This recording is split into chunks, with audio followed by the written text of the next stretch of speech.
Alright, so today I'll be looking over Drake's discography and I'll be ranking his albums. I'll be ranking his top 10 albums in my opinion. And yeah, I'm doing this because For All the Dogs is coming out October 6th, hopefully. So I'll be ranking his albums, and who knows, maybe For All the Dogs will go towards the end of my list or at the beginning of my list. We'll see wherever it brings us.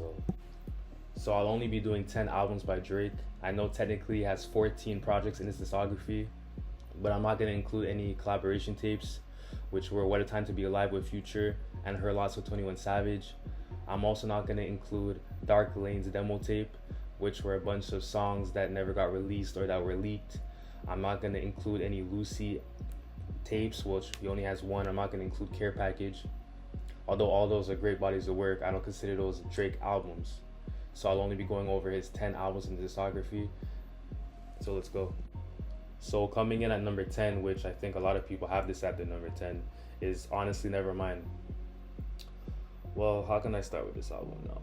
Honestly Nevermind, this is a project that I wasn't expecting from Drake. I know it was a surprise tape, and by the title I thought we were gonna get like some rapping Drake, some type of vibe that I got from Pipe Down, which was on Certified Lover Boy. I thought we were gonna get a lot of songs like that, but we were completely thrown off. I was completely thrown off. I wasn't expecting this at all.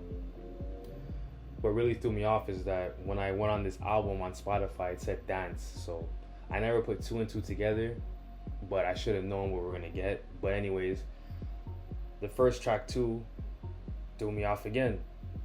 It said intro. No Drake album to this date, besides Honestly Nevermind, has said just intro. That was new. You know Drake in his discography, he has a bunch of good intros. You know, you have Tuscan Leather, you have Over My Dead Body, you have Keep the Family Close, you have Free Smoke, I can go on. You know, so just intro, which was beautiful music, that was different from Drake. So that was a little, you know. And honestly, Falling Back, that's probably one of the most annoying songs ever, especially by Drake. It was hella repetitive. And just the beginning of the album, the first 4 songs I'd say are very repetitive. You know, I had to check my phone to see if I was still on the same song. I was like, this is a long ass song, you know, so that was really bad. Jimmy Cooks and Sticky I felt were out of place. Although those are great rapping Drake songs, at that point they shouldn't have been on the album, or at that point Drake was just trolling us at that point, you know. I'll give Drake credit for trying something new. You know, in my opinion, this might be Drake's 808s and Heartbreak, which was by Kanye West, and at the time a lot of people didn't like it or enjoy it, but as you can see now, that album is very influential. But honestly, what I can say about this album overall, although it has a lot of lows, it does have some highs. You know, it has some highs. A Keeper by Drake is in my top 10 Drake songs, so that's a good thing. But try playing this album at the right setting, you know. Don't play this song at a party or in the car. Play this at like a beach, you know, if you have some tequila shots in you at a beach. Try playing this at like a little light function. Just use it as background music too, you know, if you're just playing board games or just, you know, have a couple people over. Just use it as like a background soundtrack music, you know. But yeah, my 3 favorite songs are Downhill, which unbelievable. I wish there were drums in the song, but overall that's a very, very solid track. I love that song. We have Massive. It builds up great momentum. It has a great beat. Love that. And A Keeper, like I said earlier, it's in my top 10 Drake songs. It's either 9 or 10, you know. Number 9, Scorpion. This album, looking back, was a very, very, very pinnacle point for Drake in his career. This was coming off the diss by Pusha T, exposing him for having a child, dissing his man Oliver 40. So this reminds me of kind of like when Views came out. You know, that was after the whole Meek Mill situation of exposing Drake for allegedly having ghostwriters. But Scorpion, let's get into it now. Scorpion, in my opinion, is a solid Drake album.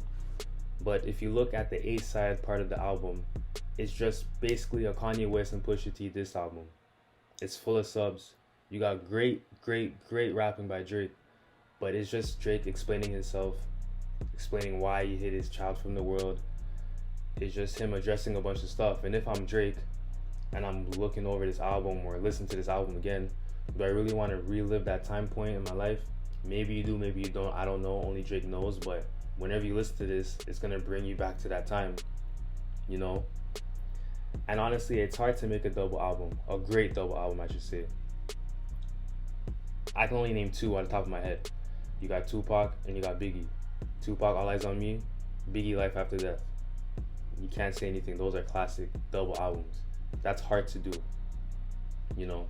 This album does have a lot of lows, but it does have a lot of highs.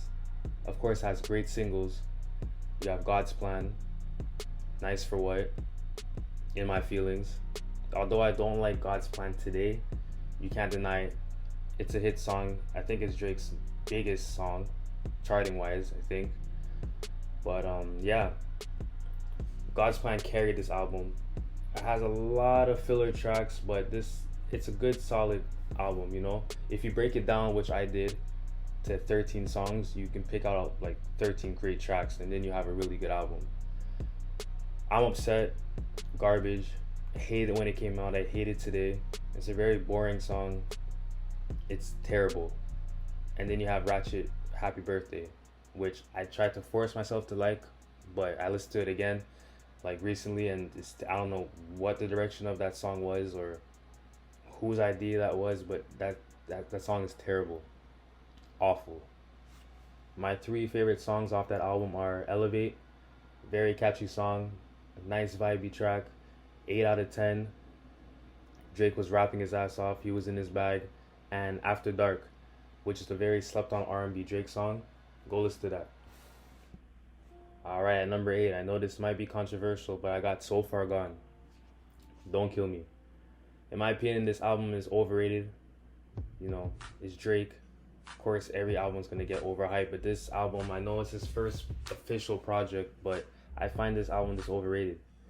You know, it's an important album for his career, don't get me wrong. It's a very important album for his career. It introduced him to the world.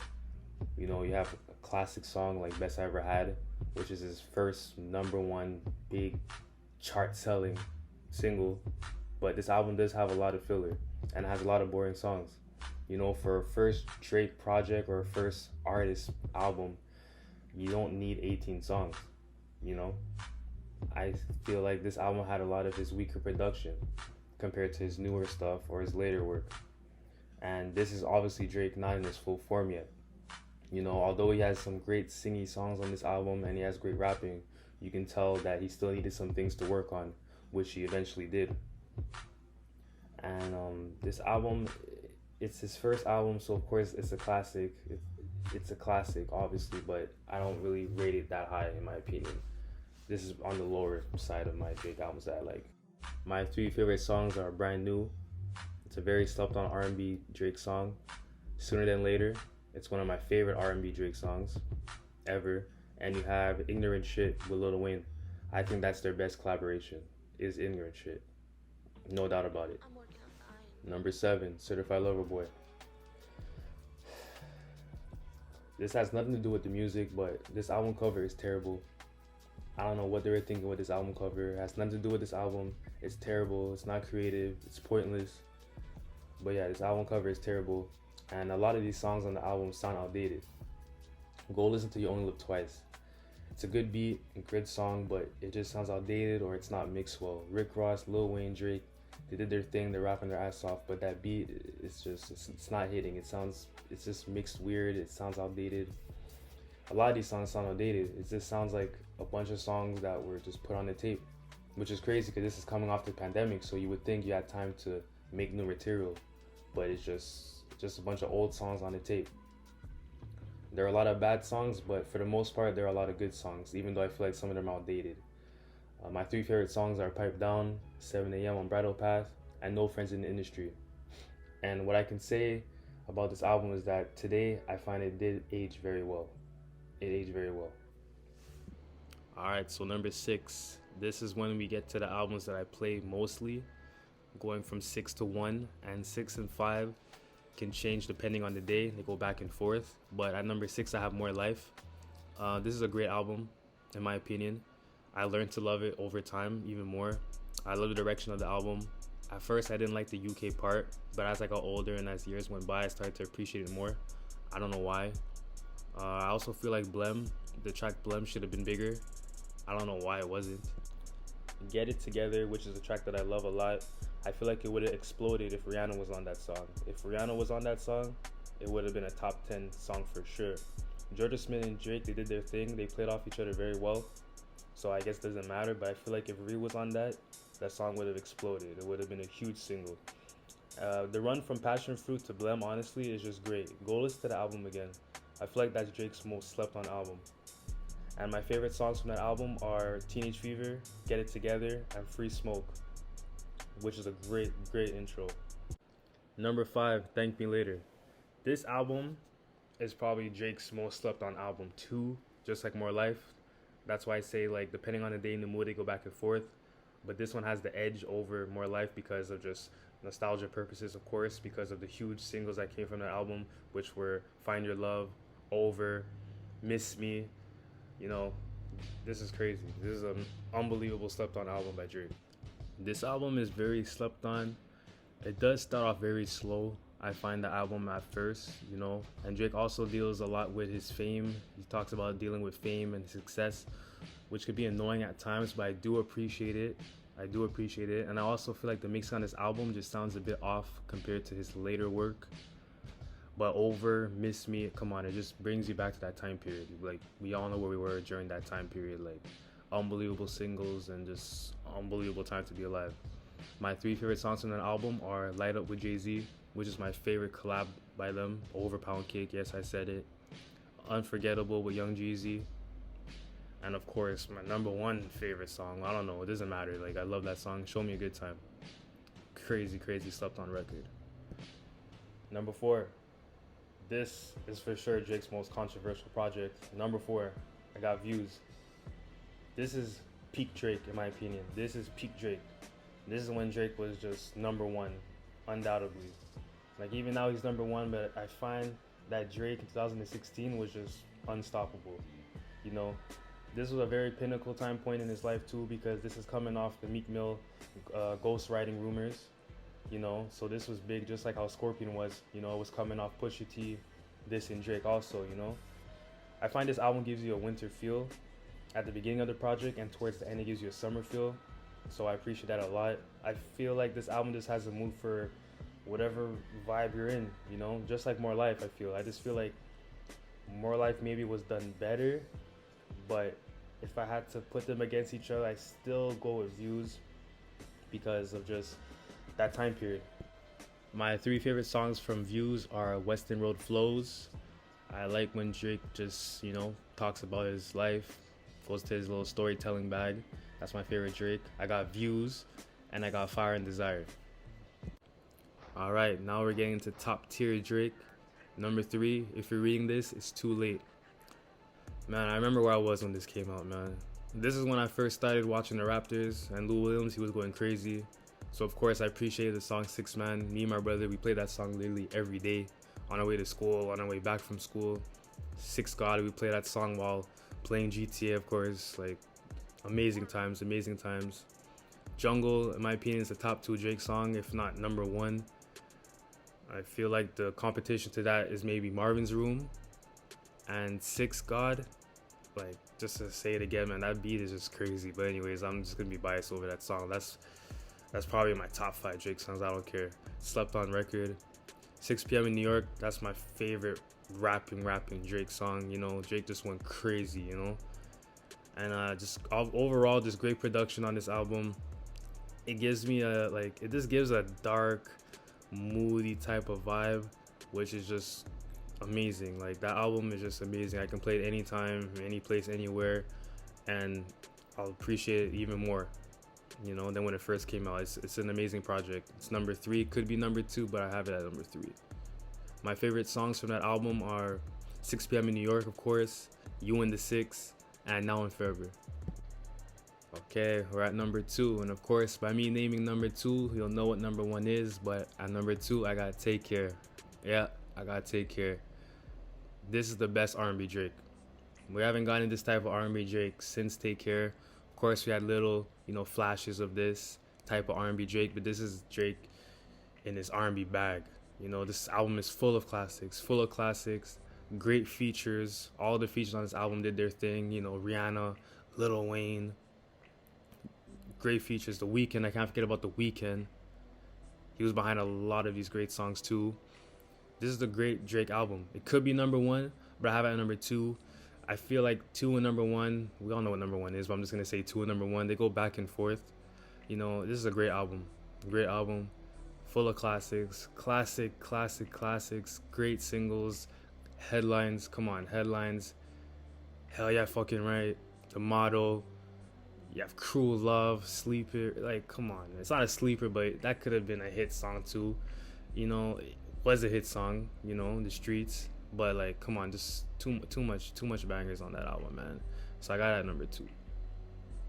My favorite songs from that album, of course, Shot For Me, Lord Knows, The Real Her. And at number 1, we have Nothing Was the Same. And nothing was the same after this album for Drake. I'll play. But yeah, I got this at number 1. You know, 2 and 1, Take Care, Nothing Was the Same. It goes back and forth, but today, as it stands, I got Nothing Was the Same. This is Drake's best condensed album. It has great transitions, amazing transitions. Wu-Tang to Own It, like, that's an amazing transition. I don't care what you say. That intro, Tuscan Leather, like, come on. Like, when you first heard Tuscan Leather, you were like, what the fuck is going on right now? That intro is Drake's best intro. That intro was crazy. That intro made you know what you're getting yourself into for this album. It was amazing. It gives you that spring feel, so that's why I've been playing this a lot lately, so maybe that's why I have it at my number 1. But yeah, this gives you that nice spring feel. You know, this is Drake's most mature album, I feel like, also, and it's just an amazing project. You know, during this whole album, he's talking about dealing with his newfound fame. You know, he's getting bigger at this point in time. He's dealing with his family issues. It's just a solid project. My favorite songs from this album, which are all of them, there's no skips on this album for me. Maybe Started From the Bottom. I feel like that song, I don't know, something about that song, man. I just find it kind of corny now. Even when it first came out, it was kind of corny, but now I skip Started From the Bottom. But if I just let the album play through, I can deal with it. But other than Started From the Bottom, there's no skips on this album. But my 3 favorite songs on this album are Wu-Tang Forever, Tuscan Leather, of course, and Too Much.